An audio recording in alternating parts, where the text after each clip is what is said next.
Hello and good morning everyone. The topic that we will be picking up today that belongs to your supplementary reader Vistas, and again it is very sensitive topic because its name is the enemy, Shatru, Dushman. If someone has to be defined as the enemy, what can be the parameters, what can be the terms, what can be the conditions, what can be the measurements? Okay, because being human, when we talk about the life which is full of fluctuations, many ups and downs, then what will be there will be, on every aspect, on every ground, we will be having the changing of the perception. So it might be that when we are talking about something quite that is the part of this topic, and that is the theme of our chapter, the enemy. So what can we say? Yeah, he is my enemy. Why he is my enemy? Because he did something wrong to me. Okay, he has stolen something, he harmed me. These all are the parameters when we find someone as the enemy. But students, these parameters, these measurements, they are individualistic, they are not the collective ones. It might be someone who has stolen something from your side, something from your house. Okay, the thing that he did will benefit him, the thing that he did will harm you. It means his happiness will be having a clash, will be having a dispute with your sadness. And it might be that if you do the same thing, then the thing will become a vice versa. If I found 100 rupee note, okay, on a ground, okay, while walking, it will be a pleasure for me. But someone who has lost it, it will be a sadness for him. So until this undisputed element, the enemy, is talked or explained, what will be there? There will be some suspicious elements, there will be some suspicious explanations. Someone will say he is my enemy, but the enemy will belong to someone as the friends. So it might be that when we talk about all these elements, that yeah, he is my enemy but he is your friend, he is your friend but he is my enemy, in that way what will be, we will get misguided. So let us talk together with this beautiful aspect which has been written by Nobel laureate Paul S. Buck, who was awarded the Pulitzer Prize in 1932 and the Nobel Prize in Literature in the year of 1938. So we can feel, a kind of saintly description might have been given by the Nobel laureate, and what she says about the enemy. What my perception to make you get acquainted with this thing, with the term the enemy, is only one, that I want you to be very democratic, to be very collective, without having any kind of preconceived notions. Don't call someone as the enemy just because he did some harm to you. It might have been that the circumstances or the conditions were not the favorable ones. In the adverse situations, people are misunderstood. So in this chapter, very artistically, very beautifully, very emotively, we will come across and we will get encountered with the goodness of humanity even after having someone as the enemy. So moving with the text of the chapter, Dr. Sadao Hoki's house was built on a spot of the Japanese coast. Whereas a little boy he had often played, the low square stone house was set upon rocks, well above a narrow beach that was outlined with bent pines. As a boy, Sadao had climbed the pines, supporting himself on his bare feet, as he had seen men do in South Seas when they climbed for coconuts. His father had taken him often to the islands of those seas, and never had he failed to say to the little brave boy at his side, "Those islands yonder, they are the stepping stones to the future for Japan." So, with the introductory and beginning and the commencement of our chapter, we found that the character that belongs to our chapter, that is Dr. Sadao, who belongs to Japan and whose house is actually built on a spot of the Japanese coast, and the coast has been mentioned that belongs to South Seas. So actually in the beginning, a beautiful description about the childhood of Dr. Sadao has been mentioned with his father, that when they walked, Dr. Sadao used to enjoy those pine trees, which were symmetrically the outlines of his house, which was actually set upon rocks. So his father, okay, being an honest father, he used to describe him after watching the South Sea, the coast of the sea, that when you see, my son, those remote islands that are in the South Seas will mark one day the progress of Japan, because they belong to Japan, and one day will come when we will be having a development up to those islands. So it means when an elder generation talks to the younger ones or to the younger generation, then you know a kind of reinforcement and a kind of encouragement is given to them. This is the real custom, this is the real tradition, and this is the actual heritage that someone, as the elderly, wants to transfer, wants to, bestows upon the other ones, as the younger ones, as the next generation. So, as a father, he was actually trying to ignite the progress and the mark of progress in the heart of Dr. Sadao when he was a child. Where shall we stop from them? Sadao had asked seriously. Who knows? His father had answered. Who can limit our future? It depends on what we make it. So, with this beautiful conversation between a father and a son, we can find that the conversation is based upon the heritage that we are having inside our heart, that are transferred by our forefathers to us. And the question which was raised as a child by Dr. Sadao to his father was that what will be the next step when we will be able to be having to mark our development on those distant islands. Then what will we move ahead? Then he says, who knows? It depends upon what we make. Okay, if we are positive, if we are carry on developing, then what will be there? There will be no limitations. But when we will start getting obstructed, when we will start getting compromises, or else we will start becoming negative, then what will be? No one knows. So ultimately we can't predict about the future that he actually wants to convey. The future is unpredictable, but even then, whatever that we are doing today, that will mark our future tomorrow. Sadao had taken this into his mind, and he did everything his father said. His father, who never jogged or played with him, but who spent infinite pains upon him, who was his only son.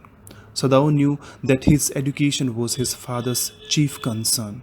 For this reason, he had been sent at 22 to America to learn all that could be learned of surgery and medicine. He had come back at 30, and before his father died, he had seen Sadao become famous not only as a surgeon but as a scientist, because he was perfecting a discovery which would render wounds entirely clean. He had not been sent abroad with the troops.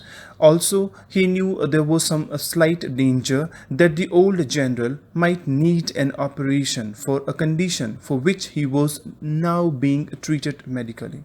And for this possibility, Dr. Sadao was being kept in Japan. So over here we can feel that his father, Dr. Sadao's father, he was a kind of dignified person, strict person, and we can call principled person. He was not like the ordinary parents who keep on playing with their children, who keep on pranking and joking with their children. But apart from this thing, what he did, he created some principles, and he manifested and he performed them in front of Dr. Sadao. So he wanted him to be, an honest and a Greek person. And for that all he wanted to arrange, he arranged. He sent him to USA, United States of America, for study. And there Dr. Sadao actually studied earnestly. And when he came, okay, the time when he was 30 and he started his work as a surgeon, as a scientist, very soon he became famous also because his experiments to clear the wounds, it was very famous. And the time when World War was going on, Dr. Sadao was kept in Japan only because he was needed by the old general who was actually wounded, and he wanted that Dr. Sadao should operate him. So out of this reason, he was not sent with the troops, and for the prospective operation that might be needed by the old general, Dr. Sadao was actually giving his service after residing or after staying in his homeland, Japan only. Clouds were rising from the ocean now. The unexpected warmth of the past few days had at night drawn heavy fog from the cold waves. So thou watched mists hide outlines of a little island near the shore and then come creeping up the beach below the house, wreathing around the pines. In a few minutes, fog would be wrapped about the house too also. Then he would go into the room where Hana, his wife, would be waiting for him with his two children. So it means we can feel this time that he is walking, okay? He is walking beside the beach in his house. And what he found, actually clouds now they were rising from the ocean. And out of the unexpected warmth, out of the unexpected or predicted heat, what happened? Since last a few days, there was a fog which was covering and which was coming from the bosom of the sea. And it was actually stepping forward, it was actually creeping, it was actually crawling. It has been created a personification over here, and it came nearer, covering the pine trees. And what Dr. Sadao was expecting, that very soon it will cover the entire house. And then he will also go inside, where his wife will be waiting with his two children. But at this moment, the door opened, and she looked out, a dark blue woolen haori over her kimono. So it means the attire that belongs to Japanese women that has been described over here. They actually put on a kimono that seems like a cloak, or you can call it a gown also. She came to him affectionately and put her arms through his as he stood, smiled and said nothing. He had met Hana in America, but he had waited to fall in love with her until he was sure she was Japanese. So it means we can feel the impact of the tradition that was transferred by his father to Dr. Sadao. When he was studying, he found a girl over there also, but he waited. First, he wanted to fall in love with her, but before that, he wanted to get confirmed that the girl must be a Japanese girl. He, his father would never have received her unless she had been pure in her race. So here we can feel that his father was so strict towards his culture, his heritage, and his customs and his race, that he knew, Dr. Sadao knew this thing, that if I fall in love with another race girl, then what will be? My father will never accept this thing.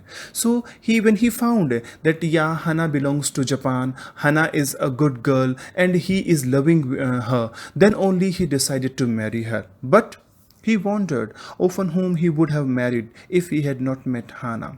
But now he is so comfortable with Hana that he can't think any another girl, okay, that can be able to replace Hana.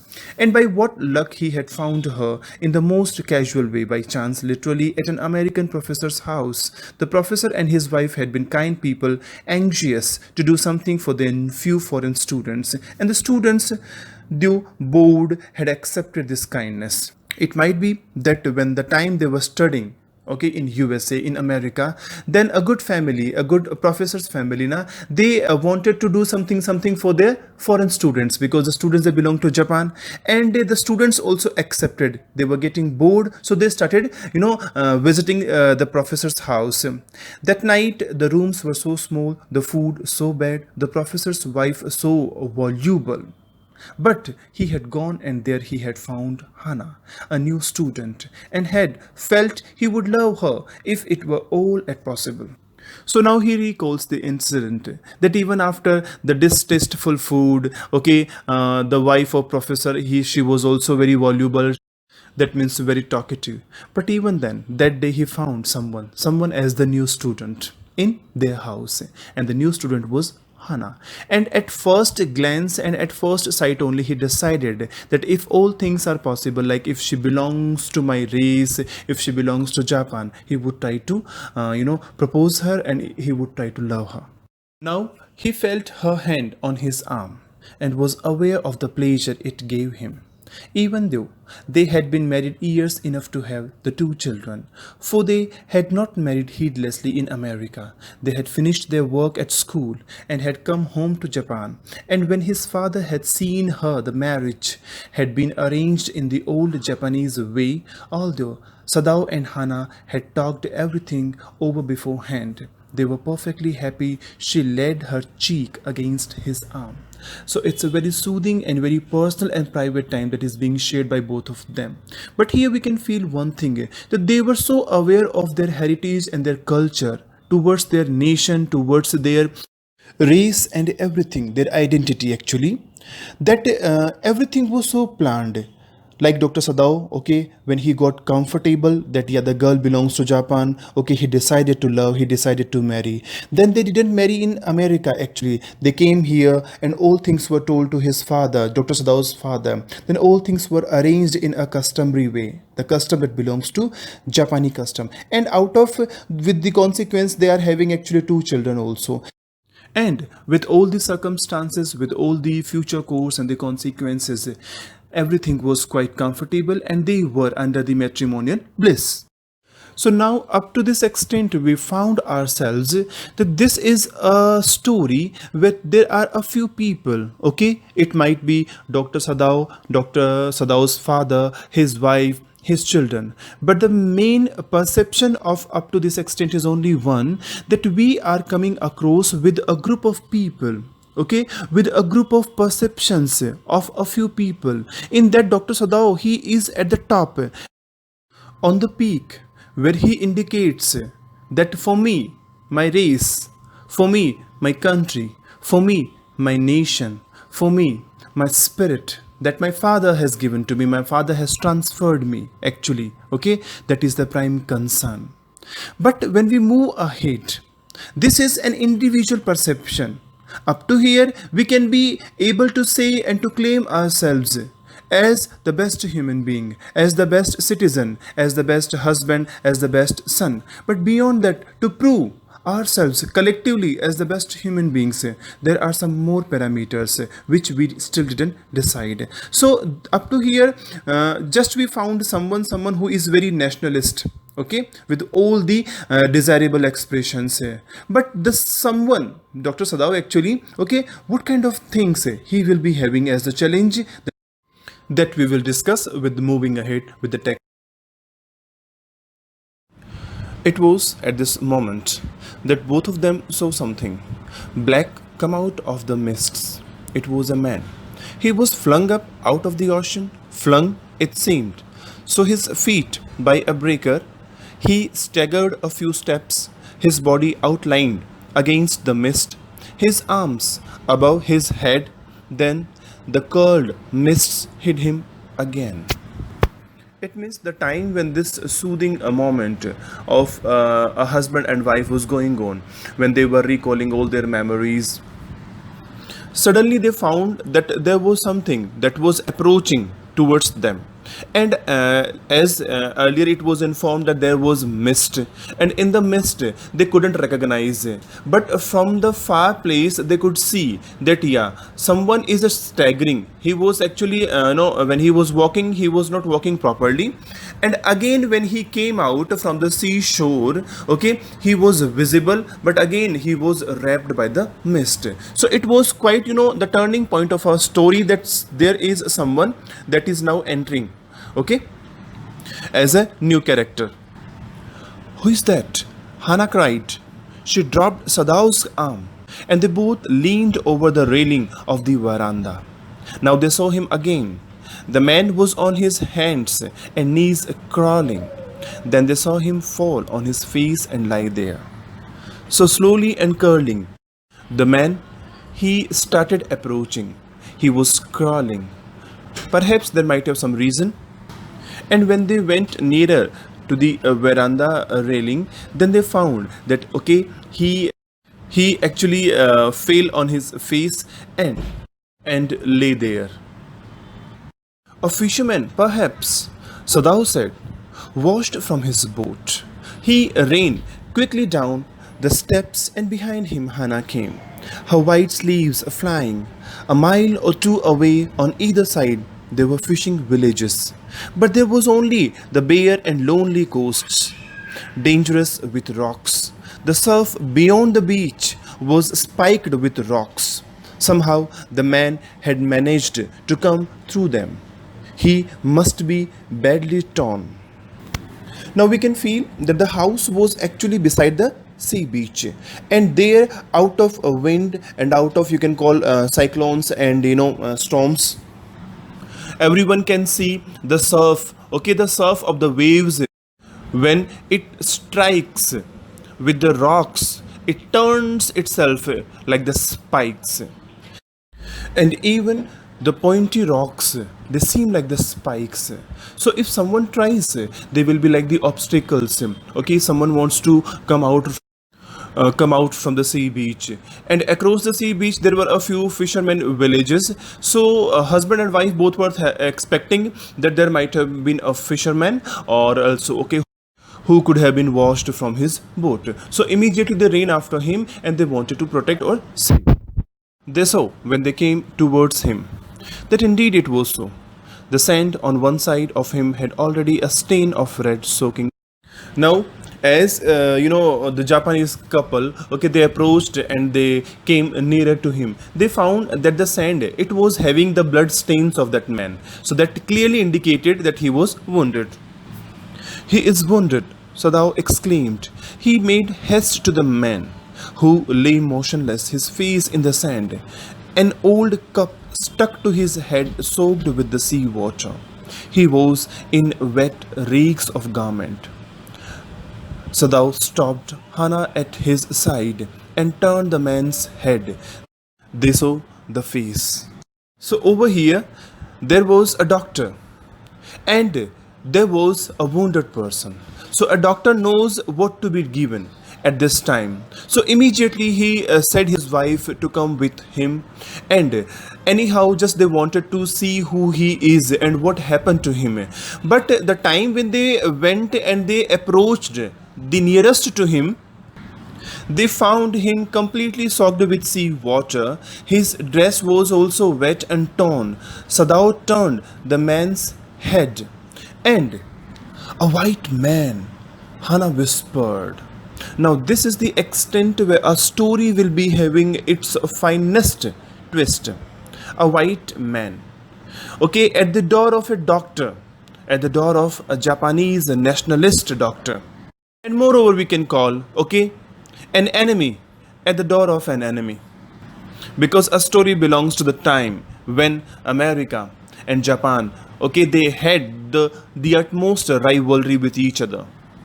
Yes, it was a white man.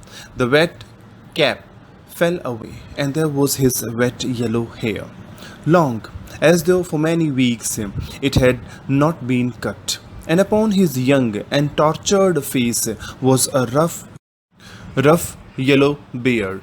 He was unconscious and knew nothing they did for him.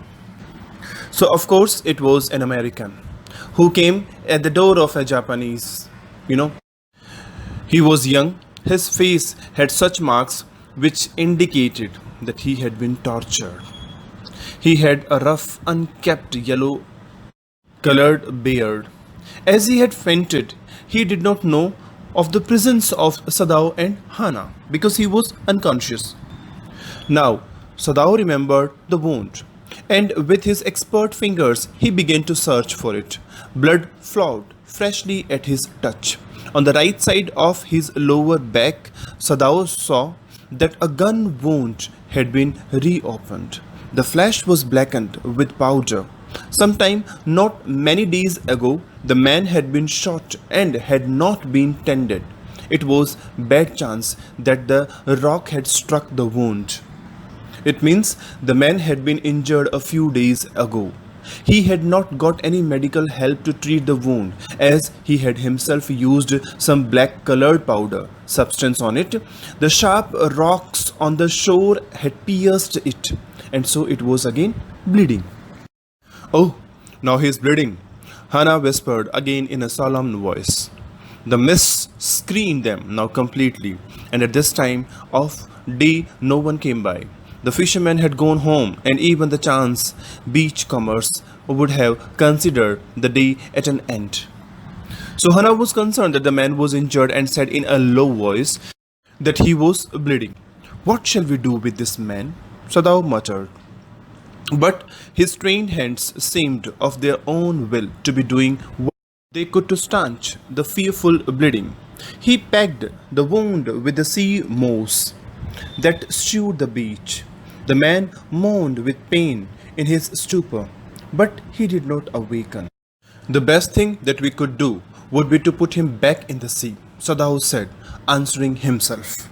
Now, this time, his nationalist expression, his, what to call nationalist soul and spirit, okay, it awakened. Who's Dr. Sadao's? And as the rivalry person, or as the rivalry, you can call it soldier, Sadao answered himself of his question that what I am supposed to do with it. He thought actually that I should throw him back to the sea because he doesn't deserve my treatment, even he doesn't deserve my attention also. Now that the bleeding was stopped, for the moment he stood up and dusted the sand from his hands. Yes, undoubtedly, that would be best, Hana said steadily, but she continued to stare down at the motionless man. Student, when someone, as the rivalry ones, when they surrender and when they are helpless in front of you, okay, and you are standing on a platform where there is only one need and the need is known as the goodness, then you question yourself. It's nice, it's good, but when you answer, there will be different echoes that you will be having around us that will keep on resounding around you. One will come from the badness, one will come from the goodness. Okay, ultimately on which platform you will listen to which echo, it will prove your identity as a human being or as a, you can call, devilish human being. They both were planning to to throw him back to the beach, but suddenly he stood and he actually dusted all the sand that was covered. If we sheltered a white man in a house, we should be arrested, and if we turned him over as a prisoner, we would certainly die, Sadao said. The kindest thing would be to put him back into the sea, Hana said, but neither of them moved. They were staring with a curious repulsion upon the inert figure. Sadao answered to himself and said that the best thing was to put the man back into the sea. As the bleeding stopped, he stood up and he removed the dust from his hands. Hana supported his opinion but looked intently at the man as he lay still. Sadao said that if they gave him shelter, they would be arrested for sheltering an enemy. And if they handed him over to the Japanese army as a prisoner, then he would die in the prison. Who would die in the prison? The soldier would die, because the soldier was not in the condition to face more tortures. Now this time both of the echo of the questions that what we are supposed to do. The finest answer was to throw him back to the beach. But even then, to dare and to perform this dare, there must be the utmost negativity. There must be the utmost badness inside your heart. Then only you can do it. And as a civilized, as a cultured, and as a good citizen. What is he? Hana whispered. There is something about him that looks American, Sadao said. He took up the battered cap. Yes, they're almost gone. Was the faint lettering a sailor? He said, from an American warship. He spelled it out. US Navy. The man was a prisoner of war. It means Hana actually she was getting curious when she asked about the man's identity, because still they could come across he is a white man. White man means that he belongs either America or Europe, but still they are not confirmed that what is his identity. So Sadao replied that he appeared to be an American because there was a torn cap and the words which were written over there, the words were actually gone, but even then they were slightly visible. So he replied that see here, that is US Navy. That means they finally concluded that the man had been taken into captivity during the war. He has escaped, Hana cried softly, and that is why he is wounded in the back, Sadao agreed. It means the time when he was escaping from his prison, okay? He was shot, and while he was running, so from the back he was shot. They hesitated, looking at each other. Then Hana said with resolution, come, are we able to put him back into the sea? It means a person. a prisoner, a white, and moreover, most of all, an American. Okay, so being the nationalist people, okay, being, adhere to their identity, both of them, they decided. But over here, Hana actually, she commenced, she took the initiative, and she said to Dr. Sadao that, shall we throw him back to the sea? If I'm able, are you? Sadao asked. No, Hana said, but if you can do it alone. Sadao replied, okay, I would be able to do this task, but will you be? Over here, again, there is a question. Okay, when you become good to your country, when you become good to your citizen, then it means you have a certain amount of goodness that will never let you do, okay, any bad task, any heinous task, or any kind of task that is known as the inhuman. So over here they are thinking just, but actually, as a, William Butler Yeats once he said, there is a gap between intention and action. So still the intention is, what to call it, resoluted, but not the action. When it comes on the action, both of them were going back. Actually, they were unable to perform the task. Sadao hesitated again. The strange thing is, he said that if the man were whole, I could turn him over to the police without difficulty. I care nothing for him. He is my enemy. All Americans are my enemy, and he is only a common fellow. You see how foolish his face is. But since he is wounded, so it means when they were trying and they were thinking, they were intending to throw him back, there was a few regions that Sadao wanted to actually produce before performing the task. He said, I could have handed him over to the police without any hesitation. And even I would be the least concerned about the man, because when I found his identity as he is an American, so it becomes a duty of every Japanese citizen, okay, to fight for his country, not on the ground of humanity, but okay, to save the pride and dignity of the country. But he is saying the man is not the whole. He is our enemy, but not completely, because he is wounded, and the wound is bothering him actually. And this is actually the verge, the fork, or the junction where Sadao found himself in a dilemma. He thought the task that he was intending, or his wife was intending, that is not actually to be done right now. So students, when you just have a slight opinion towards humanity and towards yourself, then perhaps you are able, okay, to stand on the platform of humanity and to perform yourself better. You also cannot throw him back to the sea, Hana said. Then there is only one thing to do. We must carry him into the house. But the servants, so thou inquired. Here they are getting dithered or putting themselves into the dilemma about the servants' reaction when they find an American to be sheltered in the doctor's house. We must simply tell them that we intend to give him to the police, as indeed we must. Sadao, we must think of the children and your position. It would endanger all of us if we did not give this man over as a prisoner of war. Certainly, Sadao agreed. I would not think of doing anything else.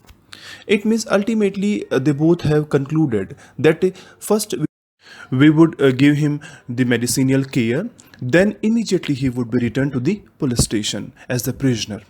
And on this opinion, and with this opinion, what will be there? The servants can be understood, can be explained the things better. And Hana said that we must be thinking about our children and about your position also, Dr. Sadao, because being a reputed doctor, you should not get questioned actually by the authorities. Thus agreed together, they lifted the man. He was very light, like a fowl, that he had been half starved for a long time until it is only feather and skeleton. So his arms hanging, they carried him up the steps and into the side door of the house. This door opened into a passage, and down the passage they carried the man towards an empty bedroom. So ultimately the feeble man, the starved man who has not been eating food since last many days. They found him totally helpless, totally poor guy. He was taken inside the house. It had been the bedroom of Sadao's father, and since his death it had not been used. They laid the man on the deeply matted floor. Everything here had been Japanese to please the old man, who would never in his own home sit on a chair or sleep in a foreign bed. So you can expect, you can find, okay, the contradictory situation, okay, up to where a plot is going on. Okay, a person's bedroom, okay, so Dr. Sadao's father's bedroom, who is purely enriched with the Japanese culture, even the chairs also. And the person who died, Dr. Sadao's father, he was so adhered towards his identity that he didn't use even a single thing that belongs to foreign identity. But look at here, look the circumstances. Today Hana went to the wall cupboards and slid back a door and took out a soft quilt. She hesitated. The quilt was covered with flowered silk and the lining was pure white silk. That means you will find the hesitation, you will find the grooming of humanity, you will find the eradication of any kind of evil thought that you were endowed with. He is so dirty, she murmured in distress. Yes, he had better he washed. Sadao agreed. If you will fetch hot water, I will wash him. I cannot bear for you to touch him, she said. We shall have to tell the servants. He is here. I will tell Yumi now. She can leave the children for a few minutes and she can wash him. Again, your own compulsions, okay, to stick to your own identity. She said to her husband, you are not supposed to touch him. I'll call the servant and they would do the task. Sadao considered a moment. Let it be so, he agreed. You tell Yumi and I will tell the others. But the utter pallor of the man's unconscious face moved him first to stop and feel his pulse. It was faint, but it was there. He put his hand against the man's cold breast. The heart was yet alive.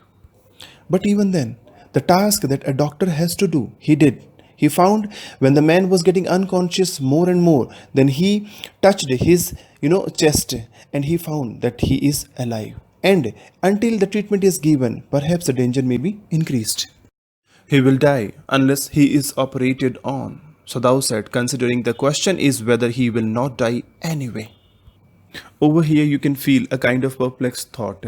Okay, if he died without being operated on, then what would be the result? The result would be, okay, if he is operated on, then when he would be handed to the Japanese army, again he would die. So death is, inevitable for the prisoner. Hana cried out in fear, don't try to save him. What if he should alive? What if he should die? Sadao replied, this is the pen of the Nobel laureate, Pearl S. Buck. She writes on behalf of Hana when she says, what if he should live? Then Dr. Sadao replied, what if he should die? He stood gazing down on the motionless man. The man must have extraordinary vitality, or he would have been dead by now. But then he was very young, perhaps not yet 25. You mean die from the operation? Hana asked. Yes, Sadao said. It means now there is a connection with the man. When they found him younger, when they found him, okay, a vigorous one, a brave one, even, a person with full vitality, then they had a connection and the connection started increasing. Hana considered this doubtfully, and when she did not answer, Sadao turned away. At any rate, something must be done with him, he said, and first he must be washed. He went quickly out of the room and Hana came behind him. She did not wish to be left alone with the white man. He was the first she had seen since she left America. And now he seemed to have nothing to do with those whom she had known there. Here, he was her enemy, a menace, living or dead. So here, the author wanted to recall the memories when Hana she was studying in America. She had there a few friends, a few people whom she was acquainted with. But now, when she is watching again after leaving America, the first American at her own home, she's saying, for me, now they are nothing. Even he is nothing. Either he is alive or he is dead. For me, he is nothing, just an enemy. and more than that, a danger for my entire family and dignity.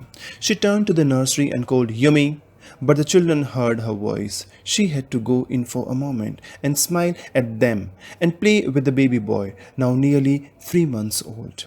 Over the boy's soft black hair, she motioned with her mouth, Yumi, come with me. I will put the baby to bed. Yumi replied, he is ready. She went with Yumi into the bedroom next to the nursery and stood with the boy in her arms while Yumi spread the sleeping quilts on the floor and led the baby between them. So up to here, when she wanted to take, her servant, she arranged all the comfortable things that she could arrange for her children, even for the youngest one who was just 3 months old. But still, Yumi was not, acquainted with the task that she is being assigned by her. Then Hana led the way quickly and softly to the kitchen. The two servants were frightened at what their master had just told them. The old gardener, who was also a house servant, pulled a few hairs on his upper lip. Again, they both become questionable when the task was given to both of the servants. Still, Yumi was not acquainted with this. The master ought not to heal the wound of this white man, he said bluntly to Hana. The white man ought to die. First he was shot, then the sea caught him and wounded him with her rocks. If the master heals what the gun did and what the sea did, they will take revenge on us.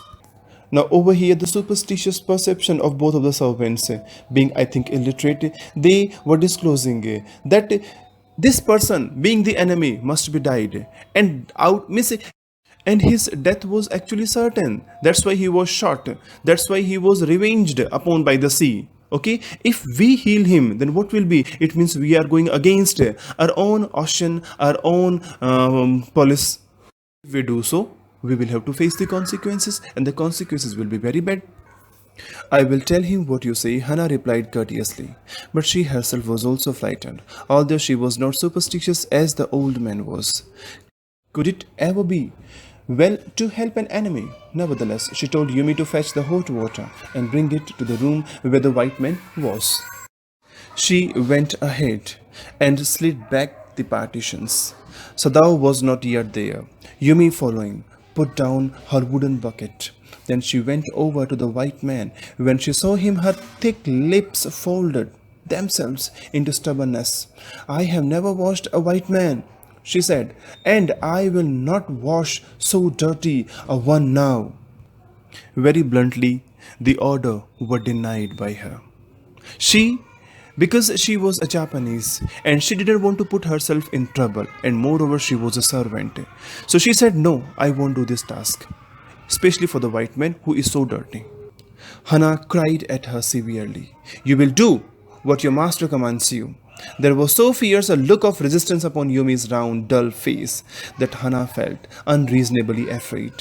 After all, if the servants should report something that was not as it happened. Now you can feel what kind of circumstances might have, created over there, and in what kind of dilemma the both of them, they were undergoing. They thought, if we react in such a way with the servants, then what will be there? If they report to the police station, then what will be our, condition? Very well, she said with dignity. You understand, we only want to bring him to his senses so that we can turn him over as a prisoner. Over here, Hana actually wanted Yumi to come across that they were not going to help anything, but they were just going to heal the wounds of the enemy, and later on, the enemy would be handed back to the Japanese army. I will have nothing to do with it, Yumi said. I am a poor person and it is not my business. Then please, Hana said gently, return to your own work. When the thing was denied, when the order was denied, ultimately, Hana had nothing to do other than send her back. At once Yumi left the room, but this left Hana with the white man alone. She might have been too afraid to stay had not her anger at Yumi's stubbornness now sustained her. Now in the room there was only the white man and Hana alone. Now when she was facing him, she found herself determined because she was angry upon Yumi's firm resolution, and then she stayed at the room. Stupid Yumi, she muttered fiercely. Is this anything but a man, and a wounded, helpless man? In the conviction of her own superiority, she bent impulsively and untied the knotted rugs that kept the white man covered. When she had his breast bare, she dipped the small clean towel that Yumi had brought into the steaming hot water and washed his face carefully. The man's skin, though rough with exposure, was of a fine texture and must have been very blonde when he was a child. So Hana was full of anger at the refusal by the maid. But ultimately, without thinking, she started doing the task herself. When she found his chest was bare, Hana took a small clean towel and she started cleaning all the rugs and all the wounded places that she found. While she was thinking these thoughts, though not really liking the man better, now that he was no longer a child, she kept on washing him until his upper body was quite clean. But she dared not turn him over. Where was Sadao? Now her anger was ebbing. And she was anxious again and she rose, wiping her hands on the wrong towel. Then lest the man be chilled, she put the quilt over him. Hannah kept on cleaning the man's upper body, and her anger was actually decreasing as the task was performing, better and better. Ultimately, she wanted anyhow Sadao inside the house because she could not be able to turn him back. Even it might have been that she didn't intend to do the task. She wanted now Dr. Sadao to perform the task, the later task. Sadao, she called softly. He had been about to come in when she called. His hands had been on the door and now he opened it. She saw that he had brought his surgeon's emergency bag and that he wore a surgeon's coat. So you can feel the picture which is presented over here with the words. Now this time there was not Dr. Sadao, there was a professional doctor who is not going to help an enemy but who is going to help a wounded person. You have decided to operate, she cried. Yes, he said shortly. He turned his back to her and unfolded a sterilized towel upon the floor of the tokonoma alcove and put his instruments out upon it. Tokonoma alcove. The word toko literally means floor or bed and ma means space or room. In English, tokonoma is usually used alcove. It is a part of a room where things are displayed. A niche or an alcove in a Japanese home for displaying a flower arrangement, okay, like kekiyomono or other pieces of art. So those things, out of creating that particular connectivity, this phrase has been used. So he turned his back, Hana, as he did not want her to object to his decision of operating upon the man. And Sadao started his work. He opened a sterilized towel on the floor of the tokonoma alcove and placed his surgical instruments on it. Fetch towels, he said. She went obediently, but now anxious, to the linen shelves and took out the towels. There ought also be old pieces of matting so that the blood would not ruin the fine floor covering. She went out of the back veranda where the gardener kept stripes of matting with which to protect delicate shrubs on cold nights and took an armful of them. Again here, okay, being an enemy, she didn't want to give him all the comforts that she is supposed to give. That's why she left all the linen towels that she was having in her wardrobe. Instead of those towels, she went into the garden where some rugs were there, or you can call